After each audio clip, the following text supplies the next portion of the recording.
familiar with, yeah, where were you when that happened? Yeah, I I put the remember. thumbnail down. It says September 11th, 2024, with people who think it more important than most.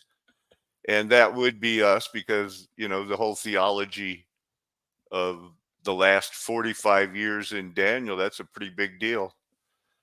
Well, when you're having the veil tugged, yeah, it may, yeah, get your attention. Hard to say. Here we go. Welcome, everybody, to Mud Flood Was Armageddon. That's right. The Mud Flood was the biblical Armageddon. Don't let anyone tell you anything else unless they are willing to debate you in a fair and honest way. I'm joined when the Lord is blessing me with RJ, the famous Randy from Wisconsin, the original 9/11 conspiracy theorist. How are you doing, conspiracy theorist? Good morning. Yeah, what do I have to complain about? Yeah, What do I have to complain about?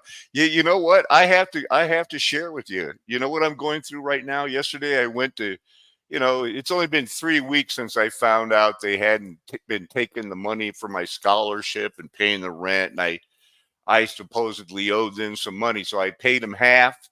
And wasn't going to wait, and I was going to go pay, so practically all of it yesterday, and they go like, well, PayPal sent the money, but we don't know we don't know if it went to a sport camp or what, so we can't apply it to your house. And I said, oh, well, I think you can, and you're going to have to wrong find it. again. Yeah. Yeah, you're going to have to find a way. And they were actually trying to put it on me, man. And so I'm back to being mad at Adam State. And so Again. I took a lot of that money, RJ, and spent it on Amazon to get a lapidary machine because it's been 5.5 years, I think. Isn't that when I left Marcussan? And I was going to go, Tommy No, was it going to get isn't. the machine, and we were going to do the Stones. The Stones have been on It's been a hold for while. I don't know five what's and a half years, and those Yeah. days are over. I bought a new machine today. I'm going to set it up and run it. They had the machine at the school, and he's busy.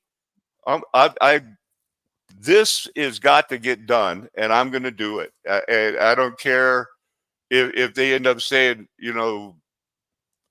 I'll have the rent money, but I don't need the mini bike. I don't need anything. I'm going to get these rocks polished and show that they are body parts once and for all. I got the trilobite. I'm going to nephorensic it. My problem, I believe, I was waiting on help. And, with the theology and everything in flux right now, I've never been more motivated than right now. And having this guy, because he sent me back to well, go call PayPal and ask them, did they really send it and get a transaction number? Well, they did. You did it. You did it. He's the one that pulled it up and said, push this button, and I did it. And so I went back, called him, brought him the transaction number. He goes, oh, it has your address on this. Maybe they sent you a check. Go see if they sent you a check. And I said, you want me to go see if PayPal sent me a check? Have you ever heard of them sending a check? He goes, no, but they got your address there, so they might have. So they're okay. All right, I'll go He's call being him. very creative, pulling I'll go stuff call out of him. somewhere. PayPal goes, you know what? We've had problems with Adams before, was what's been implied. They've got a PayPal account. PayPal doesn't want to hear about it. They got the money in the discussion. So I went to the vice president, and told him, I said, guess what I'm going through right now? And it's like you say, it may create another level of enthusiasm for something. Well, who knows what. So anyway, we're going to be looking at some videos about 9/11, what I got pulled up, see if any rocks come up, because it's 9/11, and RJ, we do 7 to 10 shows a week, along with being a full-time student and a full-time housekeeper. I don't got nobody to, do my cooking. Busy times, yeah. You got these, so here's the, here's the proof that I sent them the money on August 19th, and they sent me this, they forwarded me this on yesterday, and or 2 days, the 9th now, Monday, that's right, when it went down. So yeah, they got a problem, and they're going to So have then, so you do a transaction like you just shown there. Where does PayPal get their cut, from Adams or from you? Or some of each? How's it? I don't know, and I don't care right now. They get a cut. Just Yeah, like I'm Google aware gets of a that. cut, Facebook gets ad revenues. Yeah, We're all paying the man, and we don't like it. I don't know how PayPal does it. but we're I'm not used a to it. fan of Yeah, Peter Thiel. you don't have Everybody's to got to like use it. something. So where's that one guy? This guy. That dude. Every crisis that America is facing now, crisis is the wrong word for it. The right word for it is consequence. And they weaken Yeah. state authority all across so-called Latin America, so that no legitimate power could ever stand up to the violence and corruption that they had sown, that America had sown. But it didn't stop there. No, they went further. During the so-called war on drugs, the US government, through its CIA, got into bed with the very drug lords and cartels that they claimed to be fighting. They did more than just turn a blind eye to the drug trade. They allowed it to grow. They helped it. Hey, what do you think about that, RJ? He's accusing them of going back how far, how long? Well, yeah, it's not new news to many of us here, but yeah. But it's very good. It's kind of cool. Well, yeah, I would like to that doesn't mean it's not refreshing. It's the truth. What this guy gets into it, and but first I want to mention our drug connections and for the United States goes back to the famous Flying Tigers, that painted their planes, and everybody goes like, "Ooh, the Flying Tigers." That was the Bermuda Triangle they were protecting. That was the connection to the opium trade. And it's never been anything but an opium war with China and that area for the mob to, so it is all a cartel, but I just don't think people are ready to take it far enough. The old world is currently ass backwards. Brevity is the soul of wit. Thank you for that, soul of wit. Grow, as long as it served their political purposes. In fact, they engineered the flow of drugs into American streets. They were more concerned about controlling so-called Latin America than saving lives, than saving even the lives of their own people. But why is that? I wonder if this is the one I kind of think is kind of wanted to show. Obviously, all of that is exaggerated. But could anyone blame the people in those apartment buildings if they fled from those apartment buildings? If they ran away to some other neighborhood? When it happens to you, you understand it perfectly well. When it happens to you, it's a rational thing to do, to run away and to try to find safe haven somewhere else. But when these people, the people in so-called Latin America, run away from the violence and the chaos and the anarchy and the brutality that you created, that you brought into their neighborhoods, while you're nothing but a gang that invaded their apartment complex, you're the same. And when they flee, you blame them. They're fleeing from the poverty that U.S. corporations help. Wow. Man, this guy, right? I think I subscribe to him, RJ. Fleeing from the I believe, he has some sort of knack of spilling the beans all over. That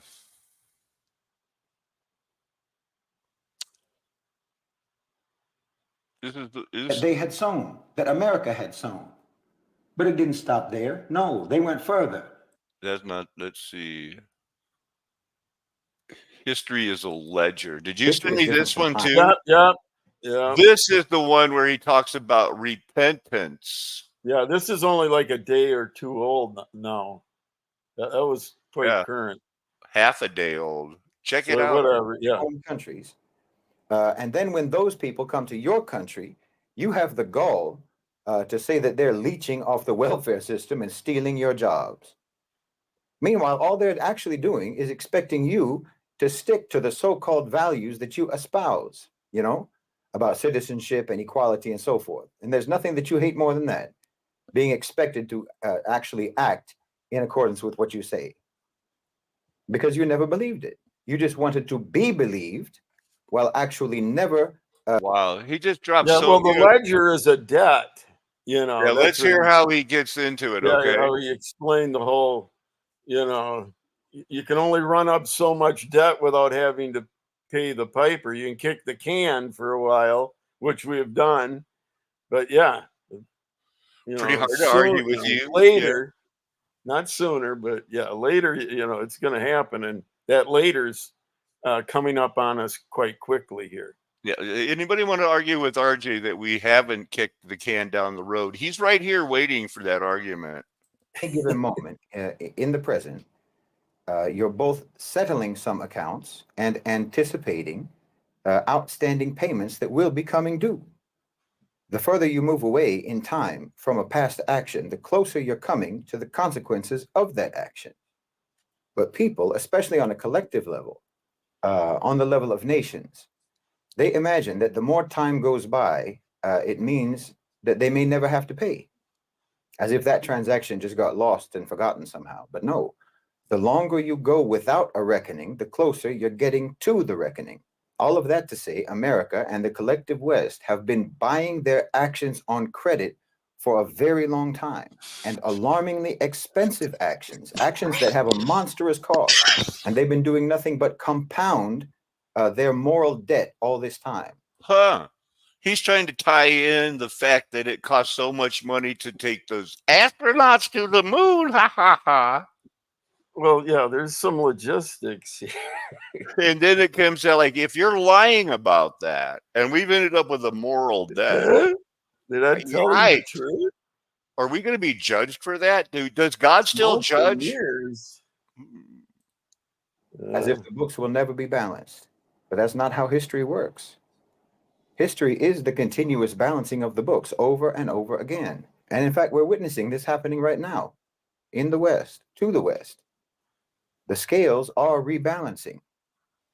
And I don't think there's anything anyone can do about it except to ride it out. You set this in motion yourselves by your actions, and not just by the actions themselves, but the way you did what you did, and the whole mentality behind that, the whole mentality that drove that, because the mentality is still there. And this is fundamentally the issue. And I believe that Allah subhanahu wa ta'ala will teach humanity what your mentality leads to. And what it's and I know I agree with most people. The last thing we need is a Muslim preaching to us, but compared to what they say and the way we've treated people, he has a point, and he does talk it, and this is in no way to diminish the one true religion, Jesus Christ, risen from the dead, God of the universe. But he needs our truth, and we need to agree where he's right, that banning slavery, like what Great Britain claimed to do in United States, is not repenting for slavery, is not repenting for the fact that when they founded the Plymouth and the Plymouth Rock and all of the Pilgrims, within a few years, they had that East English Tea Company and then the West English Tea Company, and they needed slaves for plantations. So they took the people that were, hey, we were friends with you, but now you're working for us. Christopher Columbus, that's our history.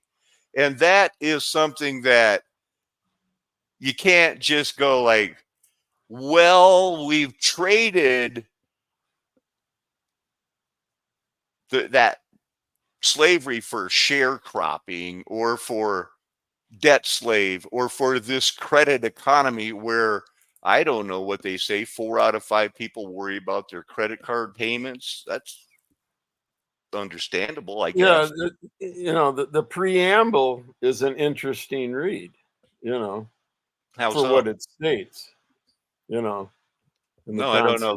Enlighten me. What do you mean? The preamble of the we the people of the United Constitution. States of the Yeah, where all men are created equal, and that it wasn't applied, but it's a nice right. And concept. we all know we live in a world of 9/11 where all of the governments in the world had to be complicit to say, look, we're going to claim this. We're going to confiscate anything that proves otherwise, and starting with the gas station across the street from the Pentagon that would have had to seen whatever hit the Pentagon. I believe it was a missile, a cruise missile Yeah, or something, because yeah. this As was far a as self-inflicted gunshot wound. created equal, yes, we're all fallen, but as far as the opportunities each individual has and the circumstance, yeah, as far as an equality there, unlikely, but we're all equally fallen in need of a savior. So we all share that equally, Amen. we're, Yeah, but yeah, there's going to be the two other kinds of people. Kind of keeping physics. with the basic format, even though this is the September 11th, and September 11th is not over. We don't know what's going to happen today. I'll see what I saved on some screenshots. Mysterious DARPA drone spotted off of Waikiki. Did you hear about that one, RJ? Well, like I explained with my ad blocker, unless it's Oh up yeah, on yeah. my Oh, okay. algorithm, it's difficult. Well, there might be a way that I can, cheat the system somehow, but that's the only way I can do it now is Well, when it you comes might up want on to my. just think about that $8 a month to YouTube, and just you won't get any Yeah, ads and stuff, so or pay the any man. Yeah, pay the not man. well. You pay the man every day. You know, Yeah, Pacmar Technologies was the owner of a drone. It goes in the water. They found out it looks like a plane, but it actually flies in the water. If anybody reminds me, I'll look it up and show my. I think maybe I didn't get a picture. So I have a thing about Gerhard Mercator's sacred geographies during the Reformation. Now it would appear that the wheat and the tares were getting involved where in this Gerhard Mercator, and that after the Council of Trent set the context, he stopped making maps like this that showed, Jerusalem in the center of Africa, geocentric, flat Earth, and he went to, oh, let's just go with the globe thing. Maybe we'll pull that up and look at some of it. I love these "What's Wrong with Classical Mechanics" videos, and because these guys here are young, and they've been told by people like this all their life, you guys are the smartest people in the whole world. And then this guy's going like, okay, then how come I can't figure out gravity? You know what I mean? And so they got because the it's buoyancy and density. right, Yeah, right. The only thing that people, and I watched this thing and I was going like, I was lost after 35 seconds. But the only thing I realized is that they got E equals MC not squared question mark. That's the only thing they know is like, yeah, yeah. you gotta Some we things gotta are a mystery, or back it to doesn't the exist. back to the drawing board. I must have That's why clicked. it's a theory. Yeah, I saved that You twice. I can't must prove it, have. but So this is another. I just thought this was kind of a weird Mercator yeah, map. Robot Polisher had a thing about that recently a day ago. So there's the Judah. He's got the tribe of Dan over here, and this is the Sahara, but it wasn't the Sahara then. I think this is the Midaka Sudan. Is this another picture of the same thing? Anyway, this Hans Holben. Yeah, he's the guy that he did those same things. He was very famous. and this is his thing of the tribes, and stuff like that. And they're showing it not where Israel is today, that's for sure. Of course, everybody I think knows that. I looked at, some more weirdness in Chicago came up. Chicago fire. I used that as a thumbnail, probably scared away about a dozen of my potential 3 dozen viewers. Look at that. I used to go there all the time because I lived pretty close to it. But anyway, it's the Chicago Map Society. Only 440 subscribers, but I looked at them and all their videos are full of these old, super kind of cool, rare maps. I thought maybe, that's like, so here's like what it looked like. Oh, could have been showing you these years, but this is before the Great Fire.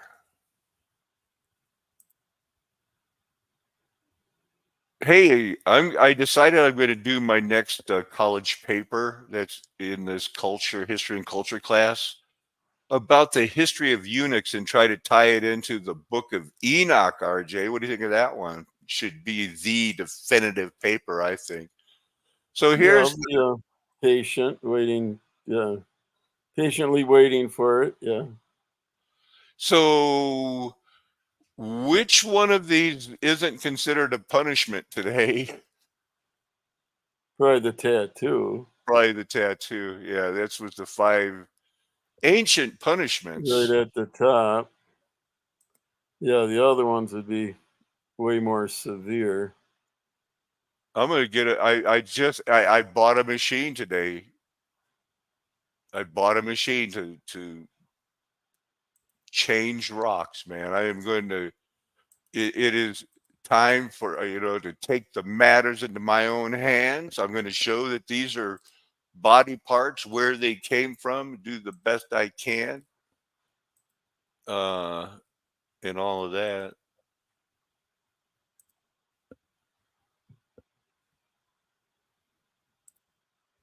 Hey, I looked up deicide.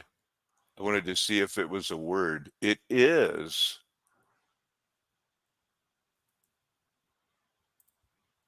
But let's look at Amazon. I'm going to show you what I got.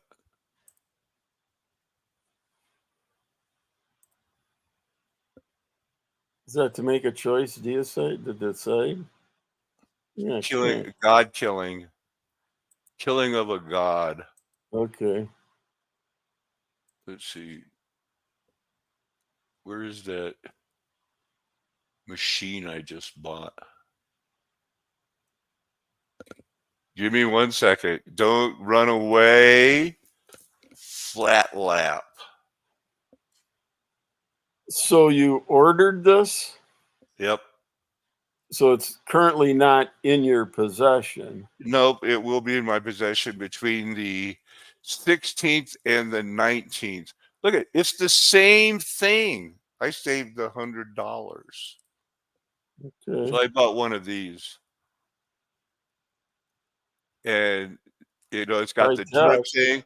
So I can do it inside. I can just do it dust free. And I just plan on, getting the hours and getting it done. And using it, yeah. Yeah. But the, let's see. If I can just get the title of it.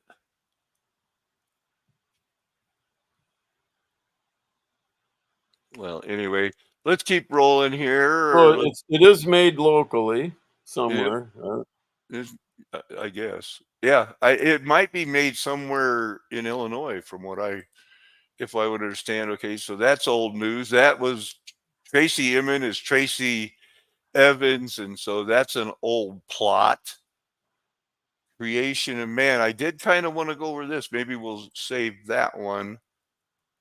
No, we were looking at the picture, so we hadn't finished those.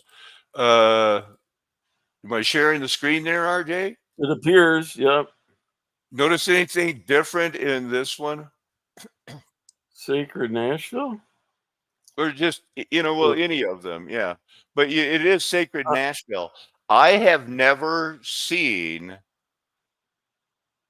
They always only show the time, but William Henry, it says William H, and that he has a 1 hour and 15-minute video. So I just thought I'd save that, and I clicked it, and guess what he's into? Nashville and the resurrection. And he truly believes in that theory about, Mary Magdalene was married to Jesus and they had babies, but that was why the Roman Catholics killed all the Cathars. It was like kind of a weird video, man. It was kind of like weird, like I've never seen that before, and it made me click on it. And So that how current is it? 3 weeks. Okay. Oh, so that must have been the last one I picked. Okay, so they're all I think all the pictures are covered. What else we got here? That's from yesterday, the Women's Black and March. white. Yeah, this is how women start the riots. They go on strike and go, "We're striking because you men are too afraid." And they go like, "Oh yeah, we'll show you how to strike." It happened then, went over that. So strike back. Huh? Women of 1917. I looked up Isaiah 28. The council, it comes from the Lord of hosts. And since I only have, this will be less, Or the about Lord of Armies, yes. about an hour here. With this verse, the Lord of hosts, the Lord of armies, excellent in wisdom, 28:9. Okay, who gets the credit in the book of Enoch? Oh, the gods taught them how to do it. Well, here's we'll just you feel like reading, RJ? I want to, Probably because can. yeah, because your righteousness should be straight like a plumb line, and where he's going to end up taking you is not to, like in the book of Enoch, where some other god is teaching these people about the arts and they're teaching these people magic spells. God taught these people that dill is not to be threshed with a threshing sledge. You use a rod for dill. You use a stick. No, you use a stick for dill. You use a rod for cumin. And all of this wonderful counsel comes from the God of hosts that you should fear. Probably pick it up in verse 14 is probably pretty good.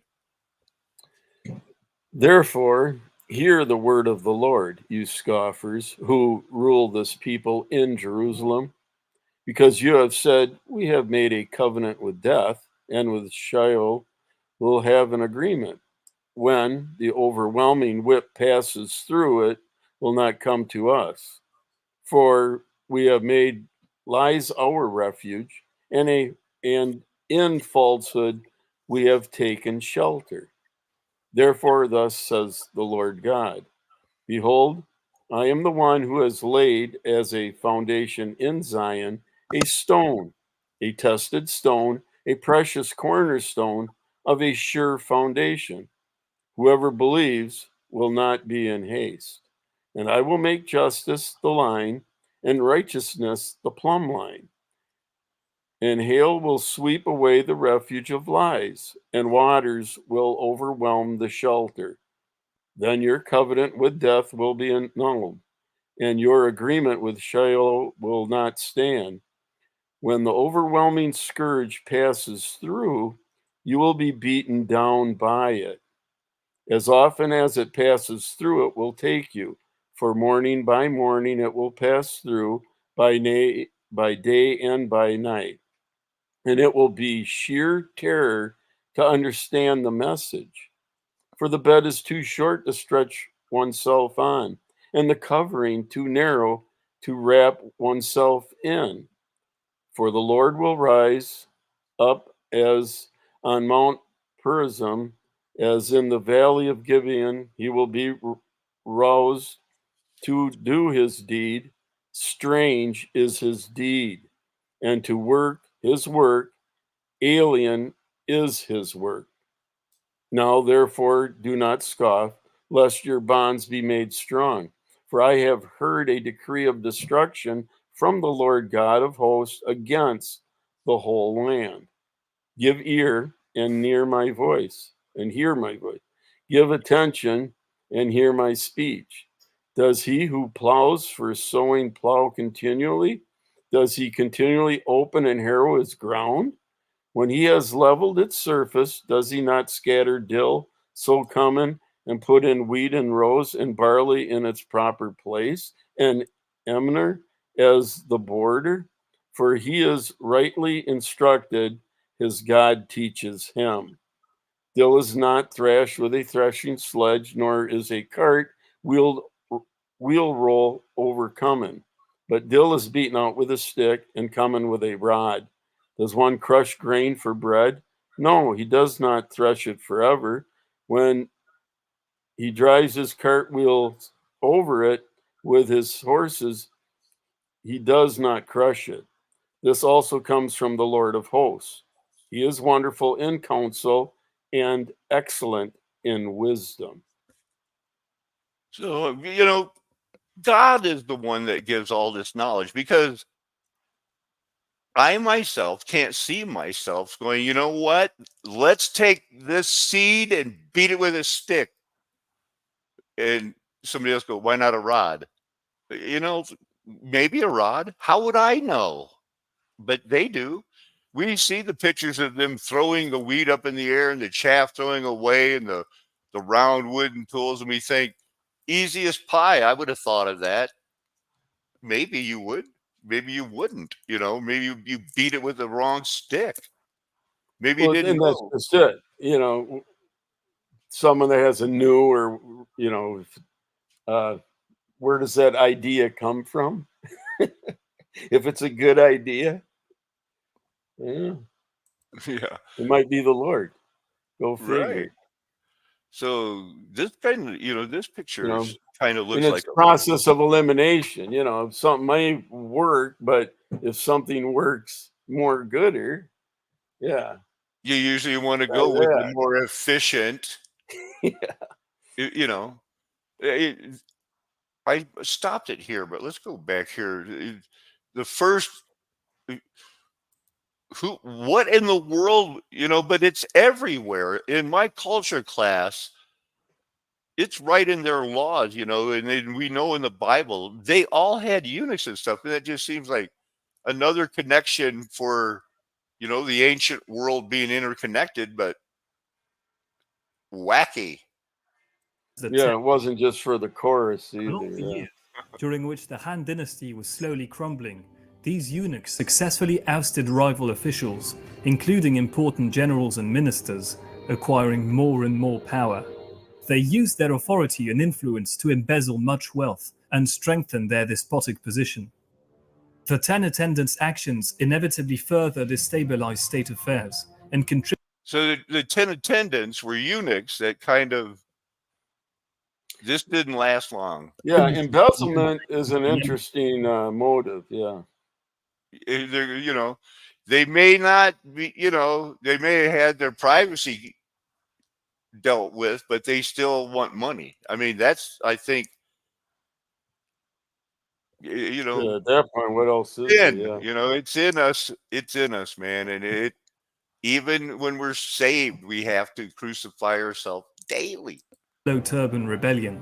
Wow, a turban rebellion. In 189, Emperor Ling fell ill and died prematurely at 33 years old. Wow. He was succeeded by his 13-year-old son, Liu Bian, 33. enthroned as Emperor Shao under the regency of Yeah, General we just wanted some He Jin and info Empress on Dowager He. what? Successfully ousted rival officials, including important generals and ministers, acquiring more and more power. They used their authority and influence to embezzle much wealth and strengthen their despotic position. Were they The using the 13th actions month inevitably calendar back further then? destabilized What's that? Were they using that 13-month calendar back then? When I don't know. I think so. I thought I had jumped ahead to a spot. who knows? Do you think we should go back to the 13-month calendar? We're not going to. I mean, what's it Well, going to be like when the power goes off? You know, this whole 9/11 stuff is actually showing it's going to it's going to have ramifications. The I only watched 5 minutes of the debate last night, and it showed, it proves, I think, that Trump is throwing the election. Nobody wants to be elected. Yikes. Nobody wants to be elected with everybody can see there's no fixing this economy. If there's still people out there that's like, well, if I do my silver stacking right, this and that, tweak my Bitcoin, it's going to be okay. I doubt it. Not in the cities. I think it's why, who doesn't get judged when you look dispassionately without the blinders on of my country, right or wrong? Who's going to look at the United States history and go, the ends justified the means because my grandpa was happy, my dad was happy, and I want to be happy too. what was the number of treaties? Did you say that they broke 510 is the amount they admit to. with the native? Yes, different Popular. tribes that were going to be yeah. broken every single time. We kept not one treaty. We went into Latin America in the 1900s and 1920s with United Fruit, which ended up being run by the people who run the CIA, the Dulles brothers, Eisenhower on the board, to make Chiquita bananas, the same people that did it with rubber. And their motivation was, you'll meet your quota or we'll cut your hand off. And there's plenty of photos on, and people still, It's quite the negotiating. Yeah. Okay. Right. And you know what? When they couldn't do it, to make them work harder, they said, okay, you'll meet your quota or we'll cut your children's hands off. There was nothing ever sweet or kind about us taking over. And, we said we freed the slaves. And we make a big moral show of it. It all comes down to, people, you need to understand what we have been teaching for darn near 10 years is that the mud flood was Armageddon. Daniel gives a time of 1,290. Blessed are those who make the 1335. That's another 45 years. And it's from the time of the abomination of desolation when the sacrifice is taken away. That happened when 70 AD, the building was destroyed. Everything was destroyed. Let his blood be upon this generation. Let it be upon us and our children. Well, Jesus and everybody else in the Bible reads it that he was coming back in that generation. We've been teaching that. The Lord gave it to the ministry of Flat Earth Nation Golden Age Past, as we used to call this, as Doug and I came up with that name. But it's been a while, and it's been real. It's around the world, and it's a judgment. The dates go like this. You take the 1,000 years they added, you cancel it with the 1,000-year reign of Satan. You're left with that 290 years. You go back 290 years from September 11th, 2001. You end up on the Gregorian calendar of 1711. Some suspicion about the Julian calendar could be anywhere from 1666 to 1711. Russia used the Julian calendar until 1915 or something right in that era. The calendars are messed up. That is the start where the United States and everything was going. The Pilgrims Satan's loose. They started developing nations in 2001, where it says there'll be 1,290. Blessed are those who make the last 45. That's because all the governments, nations that have been deceived, had to be in on the obviousness of the inside job of 9/11. There's no talk of Building 7. I only watched a half hour of what Redacted put on about 9/11. And when shows that big are giving the same evidence that we've known for all this time, then it's being exposed to where the Trumpsters and everyone else are going to realize, oh my goodness, we've never been great. How much time and effort have I wasted? Go, brother. Yes, when it comes to collaboration, yeah, the only other topic or would be space exploration is what they share. That sort of nonsense equally. I mean, NASA, yeah, is the big one, but as far as the inside job of what 9/11 accomplished, the whole inside trading and what they were, market manipulating, and then kicking the can down the road and going in and doing what they've been famous at, as far as weapons of mass destruction that non-existent, but but I voted for Bush twice. To go in and take, and that's what they're trying to do with Ukraine, the trillions of dollars of resources just waiting there to be scavenged and pillaged. That's why you can hemorrhage so much defense budget, for the corporate, pillaging of what they do. And it's nothing new. It's the same game, just played. That's the current address is Ukraine.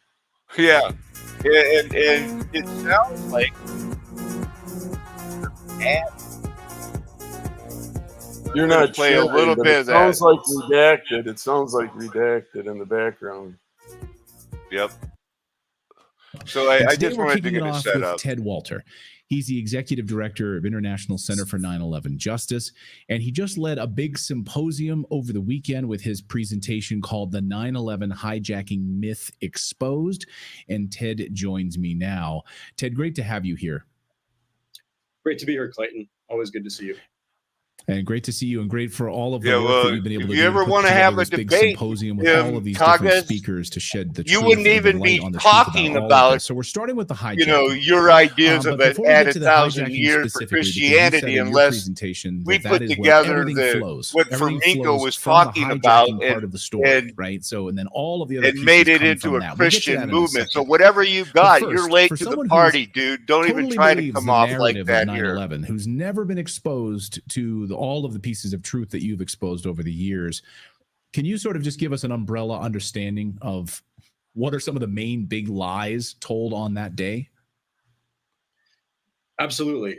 So I like to boil down the events of the day of 9/11 to basically 4 key events or 4 claims that are in the official story.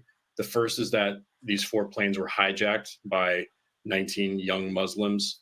The second is that those hijackers somehow managed to fly the planes, navigate them, and fly them all the way to their targets, or at least in 3 out of the 4 cases. So you have the flying of the planes. The third is that the U.S. air defense system completely failed to stop these planes from reaching their targets, failed to intercept the planes after they were hijacked. And the fourth claim is then that 3 skyscrapers in Manhattan collapsed because 2 planes hit. Everybody listening, I want you to know I wholeheartedly agree with everything he said. Nothing about that day makes sense, and I think our United States government is lying. 2 of those skyscrapers. So those are like the 4 main events that we're talking about. And I would say over the last 20 years, a lot of focus has been put on why did the air defenses fail? What was going on with FAA and what was going on with NORAD. And certainly a lot of focus has been put on the question of why do these buildings collapse? And both in the mainstream and in the sort of the alternative community of people questioning this story, particularly the collapse of the buildings. And in my view, there's so much, RJ. He'll get back to him, but I mean, if Controlled demolition is that what he really means to say? they're going to say that, termite in the ashes and stuff. But that's what nothing about that day makes any sense to the fact that demolition, cell phones worked calling airplanes for the first time ever, and the only time ever in history at that, for that cell phone technology was that, miraculously the cell phones worked that day, and you kind of like a phone conversation to the moon, huh? Kind of like, that those two are birds of a feather. Beyond any doubt established that the Twin Towers in Building 7, the third building that came down on 9/11, were brought down by controlled demolition. Most likely explosives or thermite-based, nanothermite-based explosives that tore the structure apart and totally pulverized all the concrete. And there's just no way that the top of each building could crush the 90 stories of structure below it, even if it started to fall just a little bit. And certainly the heat from the fires was not enough to weaken the steel. And the Building 7 just dropped straight into its footprint. So that's really well established. And even people that are not involved in questioning these issues have probably heard that idea floating around.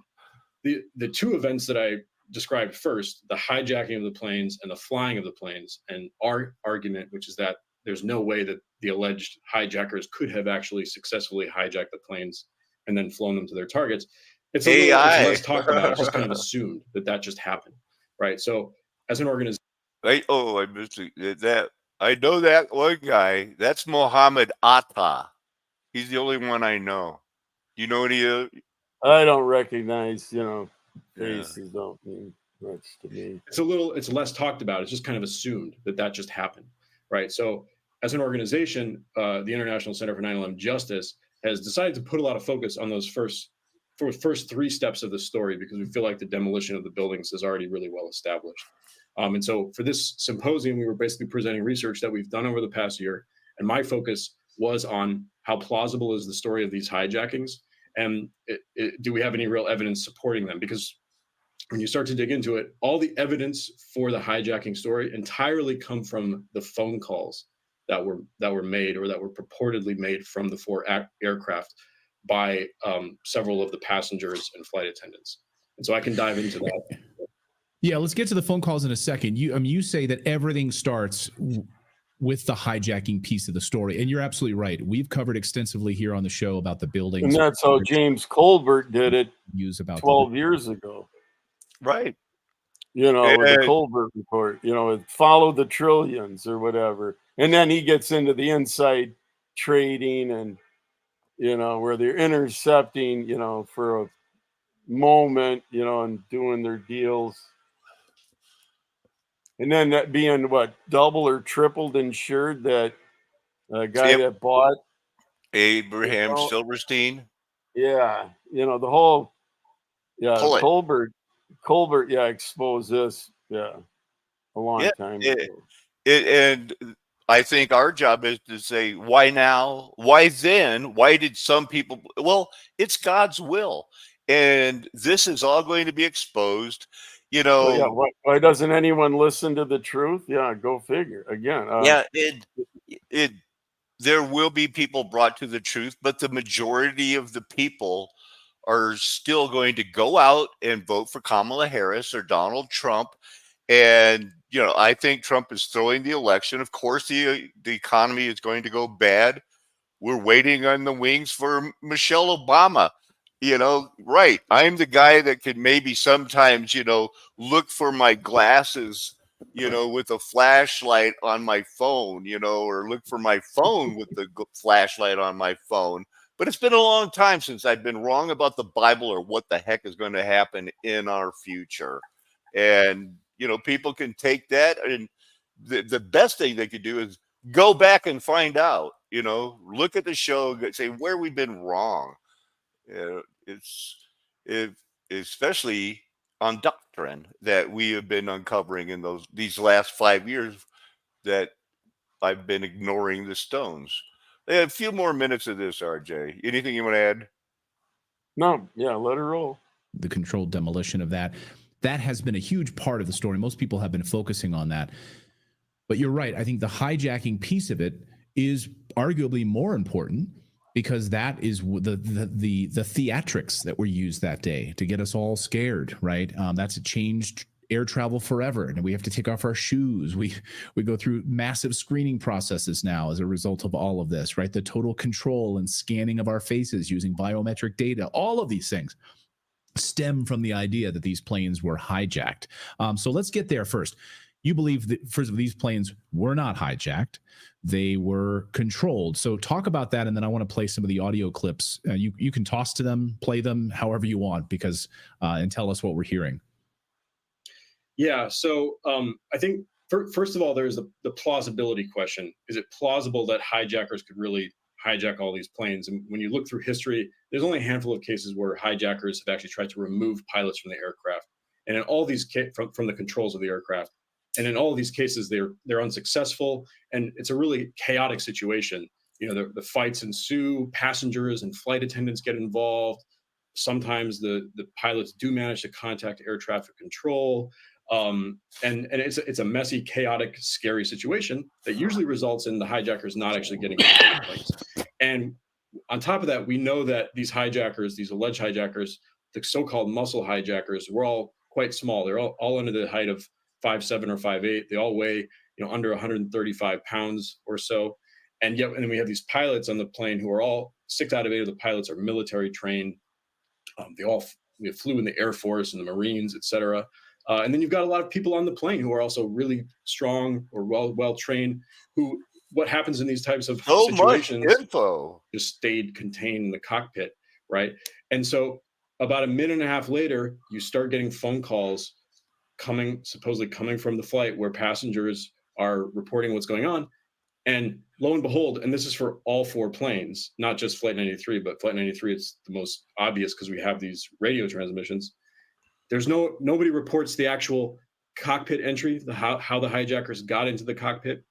Nobody reports how the hijackers defeated the pilots physically. Nobody reports where the pilots are now, what happened to them. There's only 2 very vague references to what happened to the pilots across the 4 flights of all the calls. And we're talking about 28 phone calls made by about 19 passengers and flight attendants across the 4 flights, most of them on Flight 93, 12 of them on Flight 93. So that gives us the biggest window into this sort of false story. And as you go on, these phone calls are made over the next sort of 20 to 30 minutes, and none of them are consistent. And the biggest one that stands out is the biggest few that stand out are passengers reporting the cockpit invasion happening at that time when they're on the phone. So it would be like 15 minutes later, and you have a passenger, Jeremy Glick or Todd Beamer, reporting to the person that they're talking to. Let's roll. Yeah, they're getting ready to hijack the plane right now. Okay, yeah, they're going into the cockpit right now, and they're taking the pilots out or whatever. So Todd Beamer, the famous passenger, because he's reported to have said, "Let's roll," when the passengers on Flight 93 supposedly try to take back the plane. He's the one who said, "Oh, they're entering the cockpit now." And the person who reported that was very specific that she was on the phone with him for 7 minutes before he reported that. So you've got this story that's coming from the calls that just doesn't add up with the idea that the flight was actually taken over at 9:28 and started to change its course. You've also got, I could go on and on, but you've got totally inconsistent reports, contradictory reports of the violence that's taking place on the planes. So one person describes a passenger being stabbed.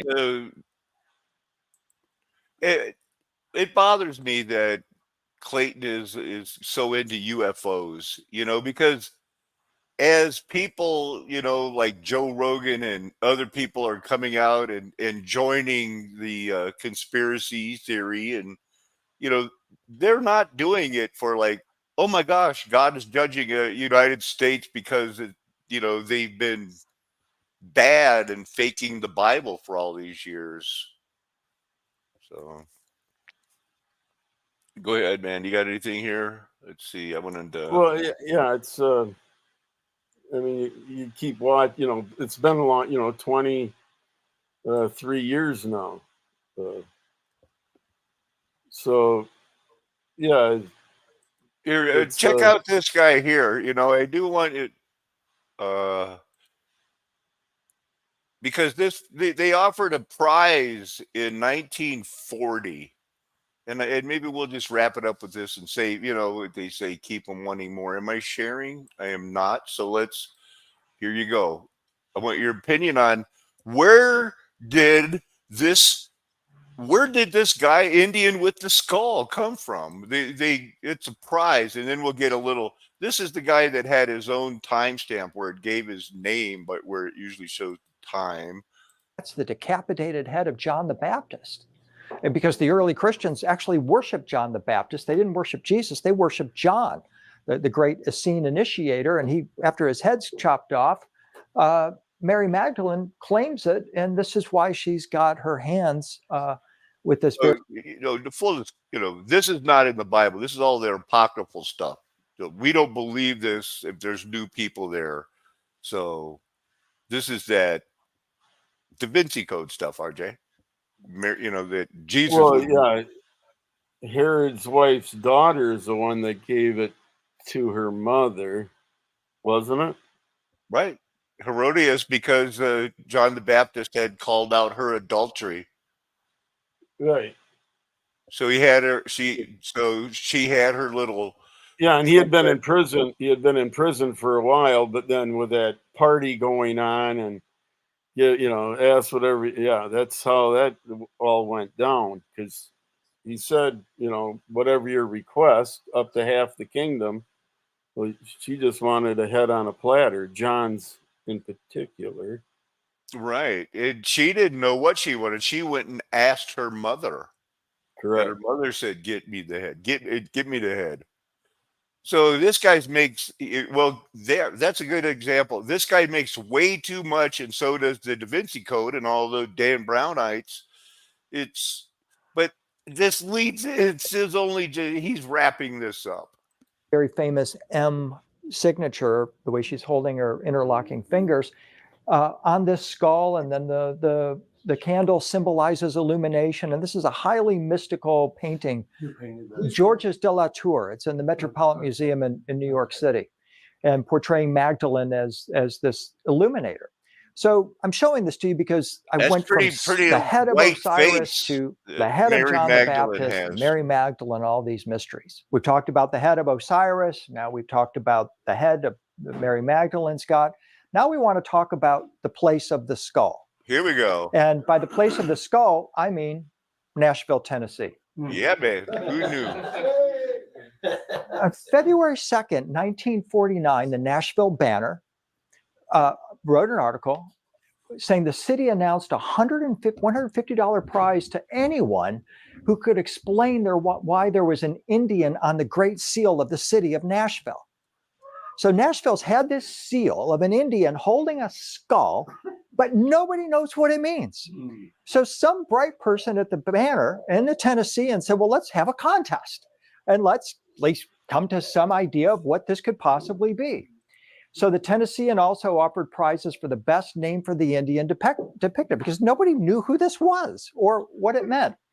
And though various explanations were given, even the Native American model who posed for the modern drawing was identified, but no definitive explanation was found for why Nashville is symbolized by an Indian holding a skull.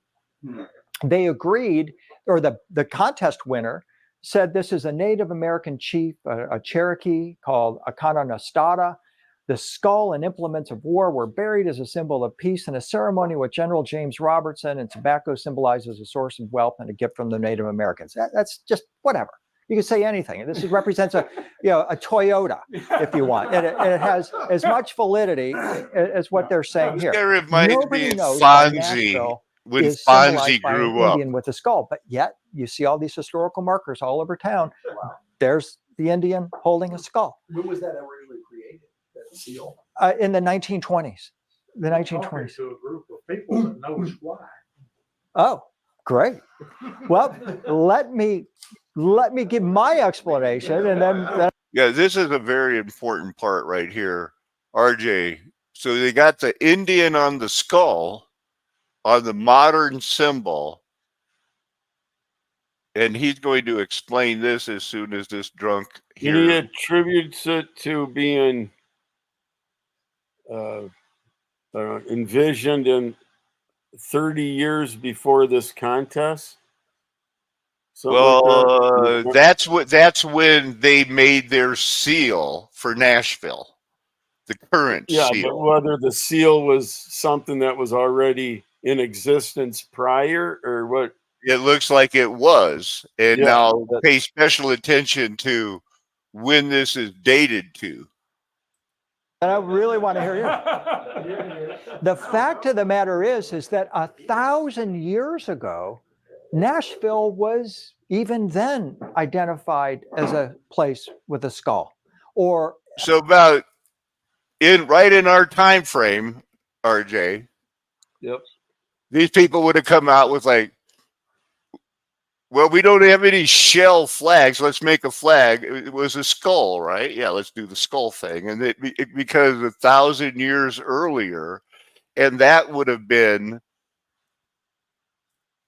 hey, Well, that's what Golgotha, right? The place of the skull.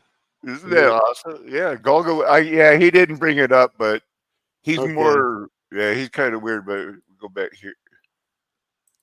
let me give my explanation, and then I really want to hear you. The fact of the matter is that 1,000 years ago, Nashville was even then identified as a place with a skull, or a Native American holding a skull. This is a shell gorget that was found here in Nashville that shows one of the Mississippians, as they were known, that inhabited Nashville 1,000 years ago. And he's holding a mace in one hand, he's got his forked eye here, and he's holding a skull in his hand.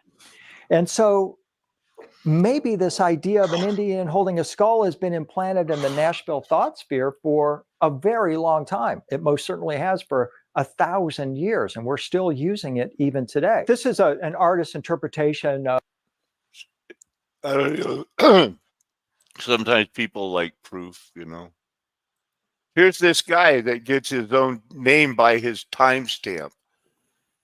It's not Henry Winkler, the actor from Happy Days when we were young, RJ. It just looks like him. Okay. At Belmont at that time. And I knew nothing about the Bible. In our home, Waylon, Willie, Chris, and Johnny were the four apostles. And the Bible was That's Still funny. are, right? The Quest Iron, huh? The Bible Yeah. was Colorado. Quest Magazine. Iron. My father was obsessed with taking us out to Aspen in the summertime.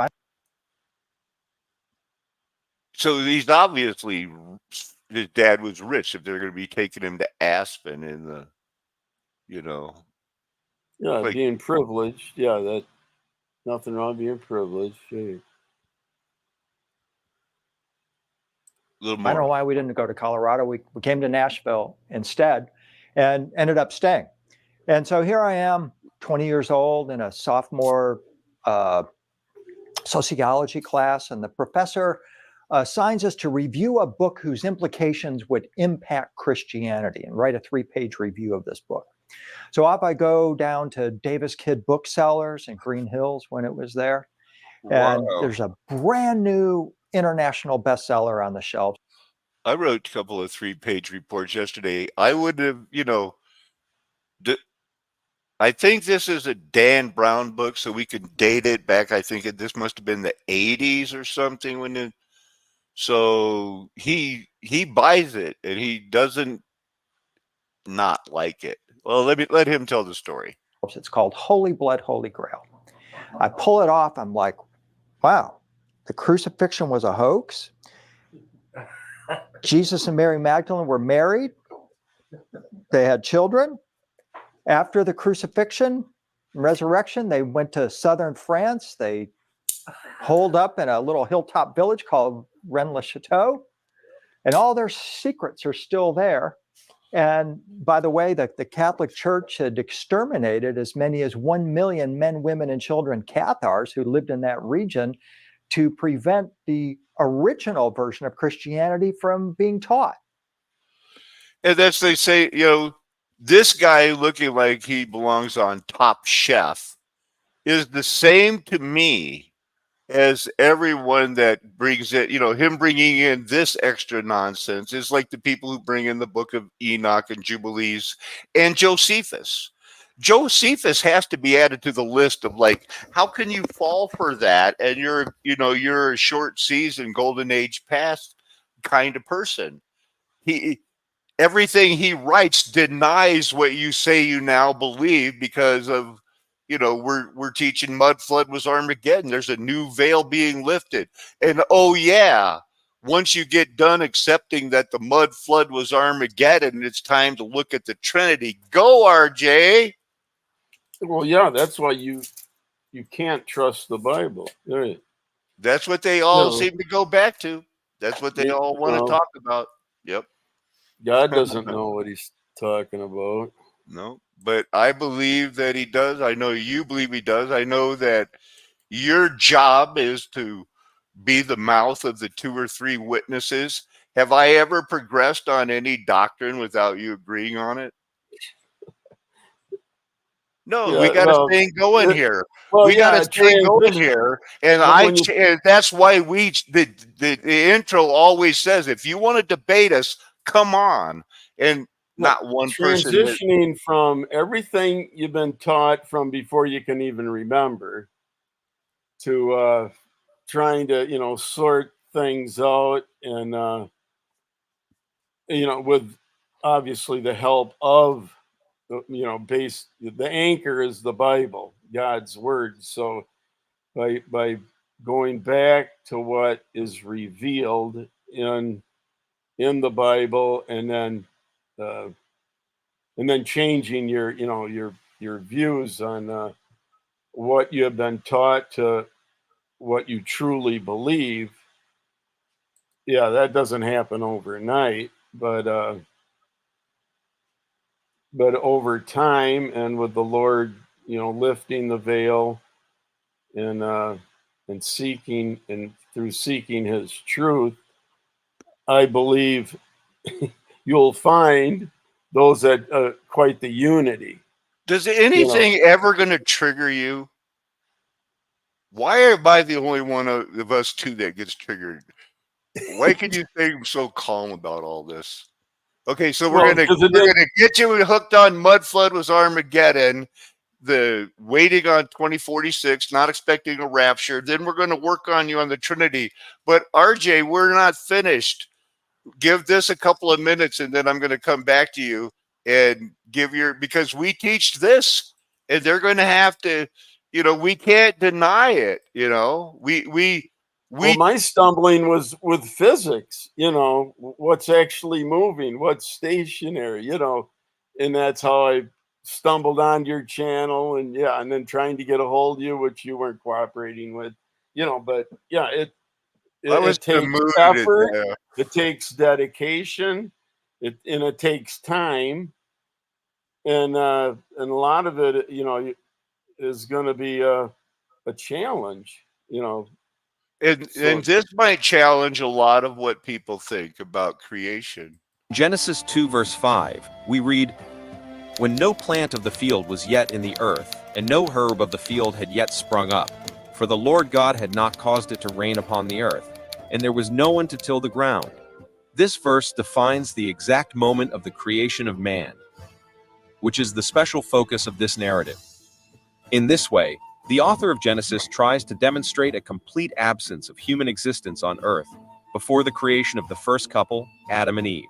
The author of Genesis conveys this through the depiction of the newly created earth prior to the moment of man's appearance on it. Two the whole world in his hands.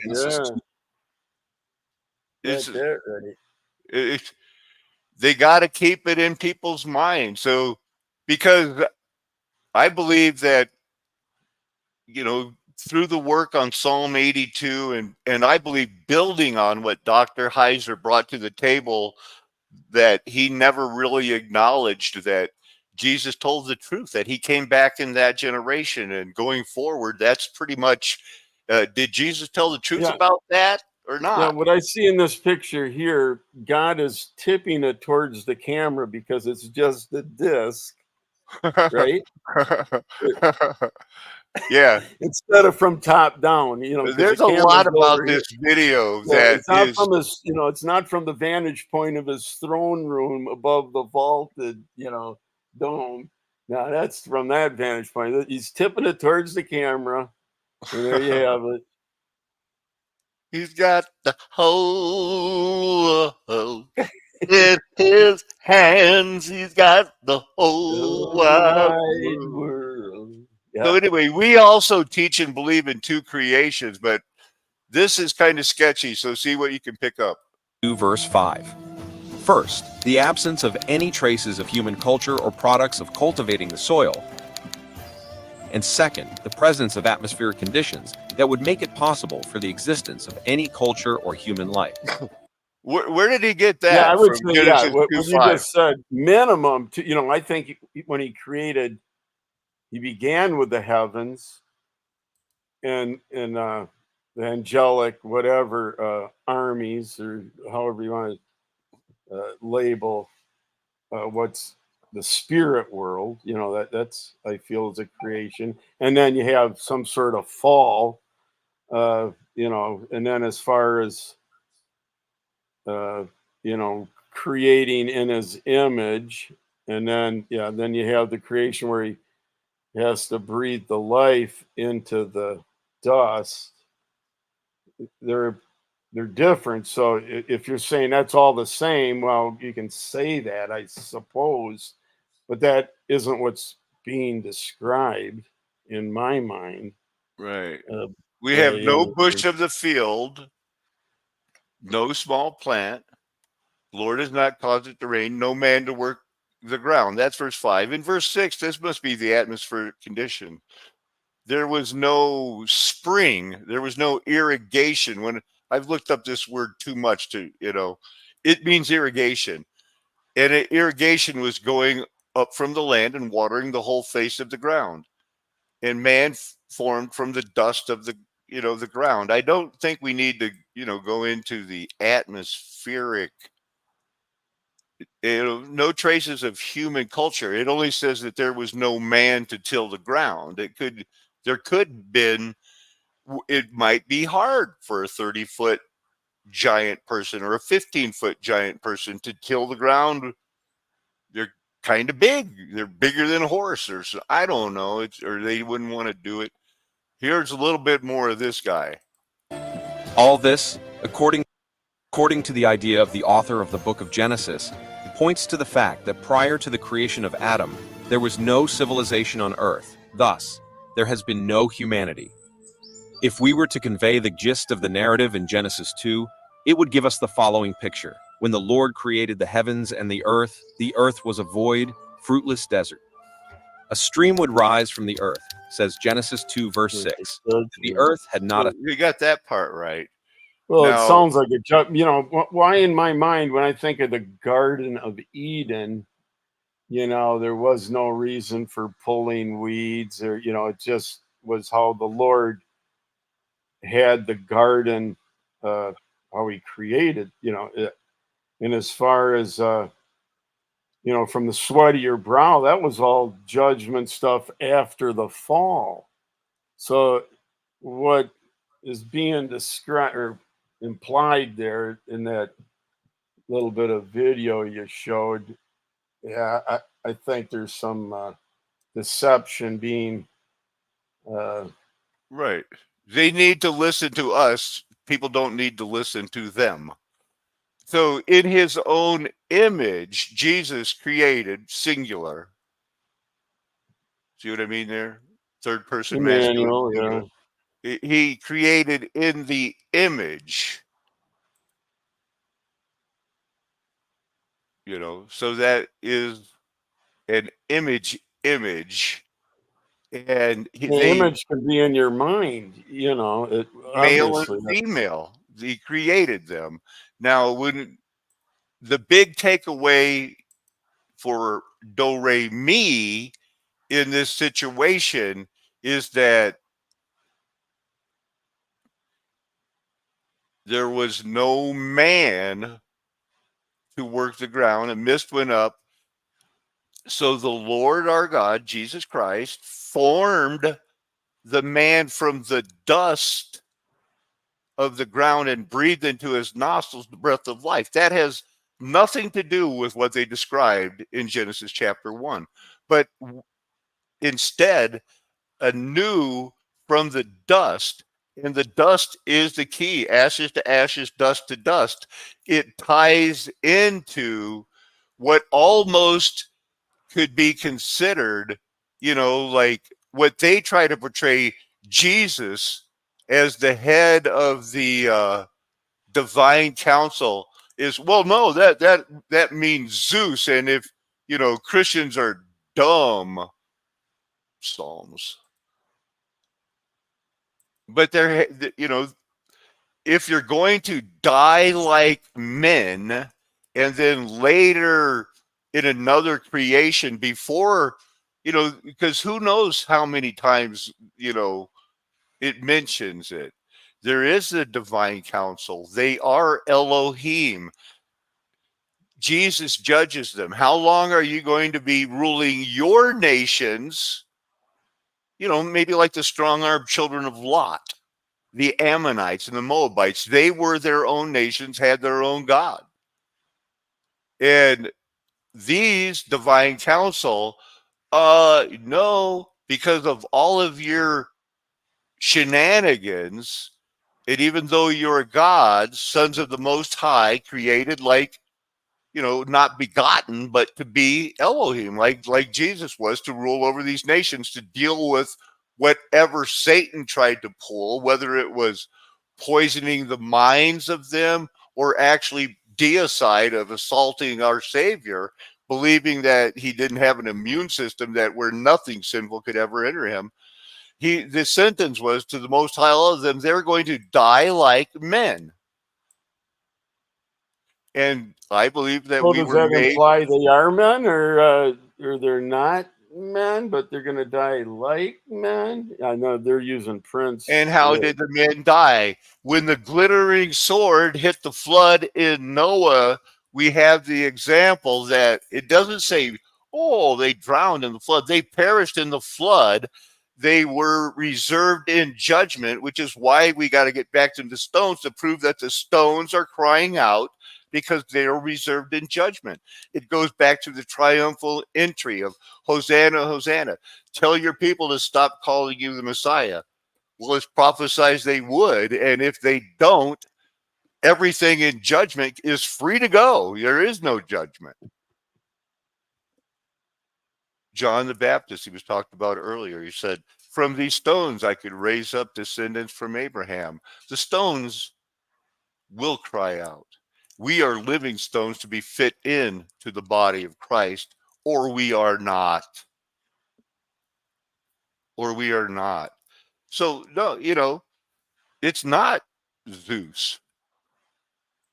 It was never Zeus. That's what the Greeks would like to call him at that time.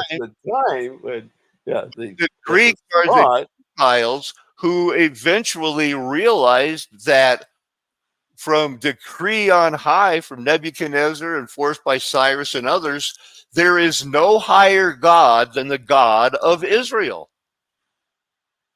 That he's the highest of the gods. And he didn't call him Zeus. It really doesn't matter what you call him, as long as there is the Most High God. And if they were saying there's a Messiah coming that's going to heal everything, and they didn't know his name was Emmanuel, that's because it wasn't told yet. Isaiah was living at the time of those people. He didn't he didn't say his name will be Emmanuel until halfway through the situation. I'm way off topic. Yeah, and then he identifies Cyrus, and the Gentiles that be involved in God's servants. Right. Let's hear a little bit more of how this guy kind of, if he got anywhere with the skull or what he moved on to, but he's obviously his puppet. To superimpose ancient Athens over modern Nashville.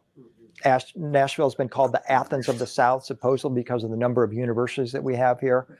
For trivia's sake, the Athens of the North is Edinburgh, Scotland. Maybe there's a connection. I don't know what it is, but we have not just one Greek temple, we have two.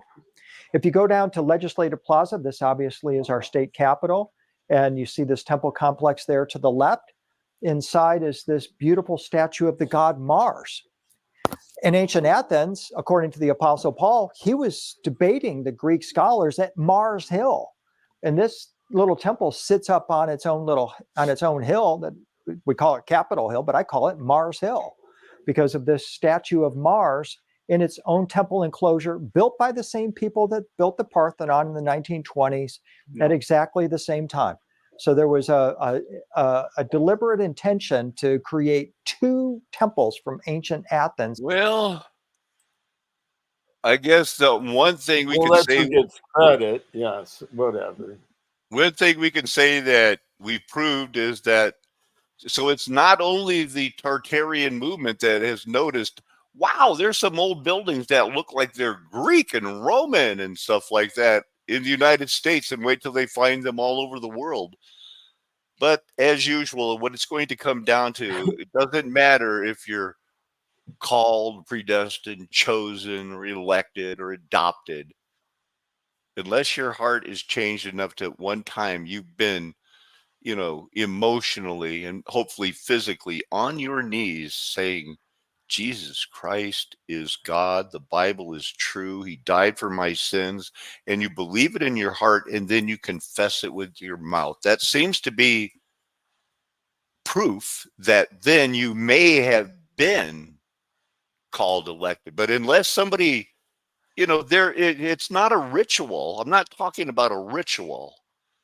It's what is it? You mean God is in the spirit and God in the flesh, and that's No, three? that you actually, that if you're able to confess, and I don't want to get into the, well, what about the thief on the cross? You to get baptized, Well, we know what we get credit for. Yeah, Nothing. most of us that hear the gospel are supposed to confess it. That would seem obvious to me. Yeah, having the heart change. Yeah, it's a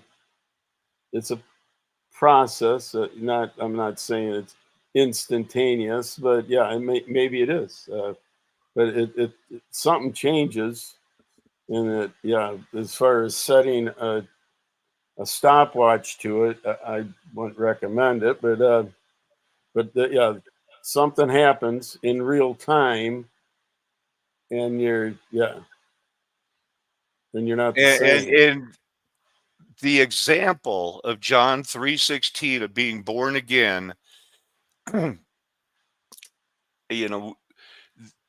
I've been taught, I feel fortunately most of my life, that the correct way of looking at it is you didn't choose your first parents, and you didn't know anything about being a baby, and that when you're born again, as an adult or younger, your heart's changed, and you don't know it until the things that you used to love, you start to hate.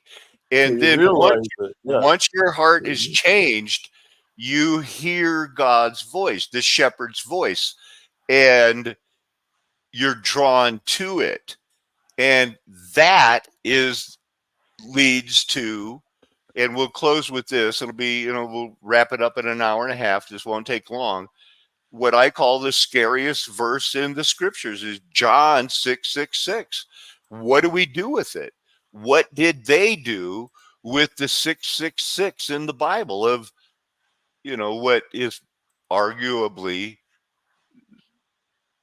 the most popular gospel simply because of the first 4 verses, just in the beginning was the Word, and the Word was with God, and the Word was God. He was in the beginning with God. All things were made through him, and without him was not anything made that was made. In him is life, and the life was the light of men. Not scary. John chapter 6, verse 66 says, after this, many of his disciples turned back and no longer walked with him. That's scary. Why? It was because the same thing I just told you. Well, so then were they disciples? That's the argument. That's the argument that people want to talk about. Like, well, what did they weren't believers? They could have fallen away. All I know, RJ, is one of the things that made me wake up and decide that well, I should go just do some dead hang, and then I did a pull up and a half because I was kind of stiff this morning. There's different people do different things in the morning, but what he said before that of made so many turn away was, this is what I told you, that no one can come to Jesus unless it is granted him by the Father. And when he refers to the Father, he means the author and finisher of our faith. The Father is the Most High El Elyon, the Spirit God, who he's everywhere all the time, being all powerful, knowing everything, waiting to show us, his love on that great day on the great white throne. So, there we have it. That is a pretty important thing. The whole, you hear his voice, you don't turn back, you keep your hand on the plow. There you go. Remain faithful, yeah. Faithful to the end. There it is. More brevity.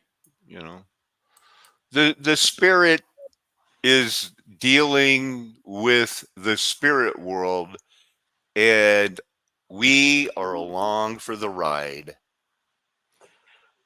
Yeah, it isn't like the spirit has no idea what the physical world is. Well, no, he created that. He knows everything about the physical world, but the battle is spiritual, is where the war rages on. And that's what I was saying, how many creations are there? Well, I think more than just a couple. Right. But what we know is what we're held accountable for. So I've got to get going. RJ, you have a great morning. I want to remind everybody that this is Mud Flood Was Armageddon, and the Mud Flood was Armageddon. We're never going to tell you anything else. Why would we?